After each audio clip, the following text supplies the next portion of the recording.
And some of the most common social issues that affect the population in Cartago are lack of education, also the effects of the consumption of alcohol and drugs.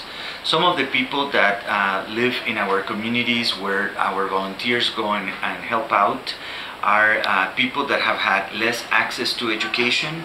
Therefore, also this affects the job opportunities they have in the community. It also affects the family environment, the neighborhood, and in many cases, lack of possibilities for children to live better lives affects their living conditions. And in many cases, we see also a combination of alcoholism or drug abuse that also affects the children, the elderly, and the families in general in Cartago.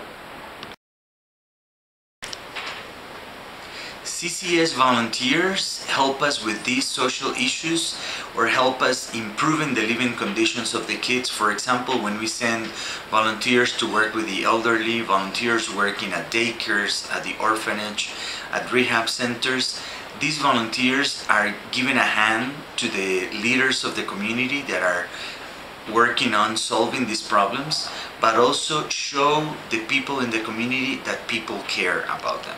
And in many cases, these people have felt already neglected by society, neglected by other communities or leaders in the country.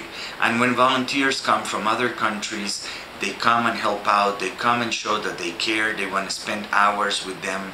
The volunteers want to be involved in solving problems that affect the community. We see definitely volunteers affecting very positively the communities. What changes have I seen in the community? One of the major changes we have seen is how the populations feel happy and more accompanied with volunteers.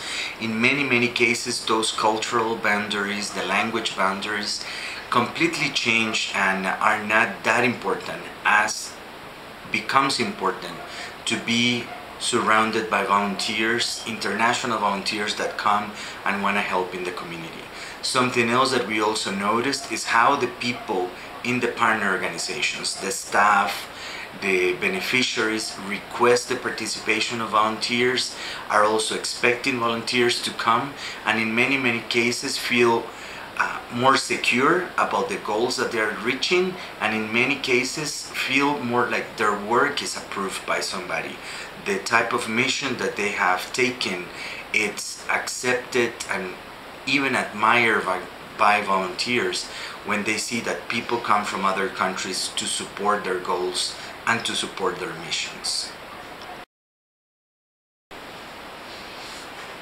One of the tips I may want to share with future volunteers is the idea that they should come with an open heart and an open mind. It's very important to come prepared to give. It's important to come prepared to receive, but also very important to understand that you're going to be in a different culture with a different language, and you need to be open, you need to be flexible, you need to be a person that is welcome to receive new ideas, new projects, a person that wants to be involved in solving issues in the community. But most important, you have to be prepared for some changes that not only happen in the community, but also happen within you. Many of the changes also happen with the volunteer while it's participating in the volunteer experience, and also when the volunteer comes home and reflects about the time spent in the community of Cartago.